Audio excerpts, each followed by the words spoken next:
আজকে আমার আচার করার নতুন একটা ভ্লগে তোমাদেরকে স্বাগতম জানাচ্ছি। আচার করার জন্য আম্মু আজকে একখান থেকে আম কিনে আনছে। আমগুলো এত তরতাজা, একদম কাঁচা তসতসে আম। এই আম দিয়ে আচার করলে অনেক বেশি ভালো হবে। তাই প্রথমেই আমগুলো আম্মু খুব সুন্দর করে ছিলে নিয়েছে ভালো করে। তারপর এখন আমরা ঠুমঠুম করে আচারটা করব, তাই 4 ভাগ করব। আর আমগুলো অনেক বড় ছিল। হ্যালো এভরিওয়ান, আসসালামু আলাইকুম। সবাই কেমন আছেন? আশা করছি সবাই ভালো আছেন। আমার মায়ের হাতের আচার বরাবরই স্পেশাল, অনেক বেশি মজা আর সুন্দর হয়। সবাই আমার মায়ের কাছ থেকে আচার করে নিয়ে যায়। আচার খেতে যতটা না মজা, ঠিক বানাতেও কিন্তু এটা অতটাই কষ্টকর আছে। আমগুলো কাটতে অনেক কষ্ট হয়েছে, কারণ আমগুলোর আটি একদম ডেবে গিয়েছিল আর আমটা একটু ভেঙেও গিয়েছিল কাটতে গিয়ে। কিন্তু কোনো সমস্যা নেই, আচার করলে এটা খেতে ভালো লাগবে।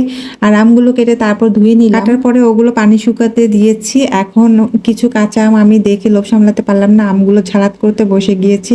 এগুলো হচ্ছে ঝালাত করে খাবো কিছু আম। এই কচকচে আম দেখে লোভ সামলাতে পারলাম না, তাই আমগুলো সুন্দর করে শুকনো মরিচ দিয়ে একদম চিনি দিয়ে ঝালাত করে নিয়েছি। আর এখন এই তো বসে পড়েছি খেতে। আমটা খেতে একদম অসাধারণ ছিল, মানে টক বেশি ছিল না, কিন্তু এই আমটার স্বাদটা অন্যরকম ছিল, কেন জানি আমার কাছে খুবই ভালো লেগেছে। আর এদিকে কেটে রাখা আমগুলো তারপর আম্মু সেদ্ধ করে নিয়েছে হালকা লবণ হলুদ দিয়ে। সেদ্ধ করে তারপর এটাকে পানি ঝরাতে দিয়েছে। আর এইদিকে তো আমি চলে আসলাম মশলাগুলো একটু ভেজে গুঁড়ো করতে। এখানে আমি পরিমাণ মতো শুকনো মরিচ দিয়েছি, এটা ঝাল যে যতটা খেতে পারে। আমি তো একটু মিডিয়াম ঝাল খাই, তাই অল্প পরিমাণ ঝাল দিয়েছি। আর এখানে 5 ফোড়ন সব ধরনের মশলা ভেজে নিয়েছি। এখন এটা ব্লেন্ডারে ভালো করে আদা ভাঙা করে গুঁড়ো করব। আর এইদিকে হচ্ছে আচারে দেওয়ার জন্য হচ্ছে রসুন কুচি করে নিলাম। আর রসুনটা এখন থেতো করে দেব। এই আচারে আমরা রসুনটা থেতো করে দিই, থেতো করা হয়ে গেছে। এই তো আম্মু এখন আচার বানাতে চলে আসছে। আমি সবকিছু রেডি করে দিলাম আর আম্মু এখন আচার বানাতে বসে পড়েছে। তো এখানে যে রসুন থেতো দিয়েছে, মানে সরিষার তেলের উপরে রসুন থেতো দিয়েছে। তারপর এখানে যে ভিনেগার দিলাম।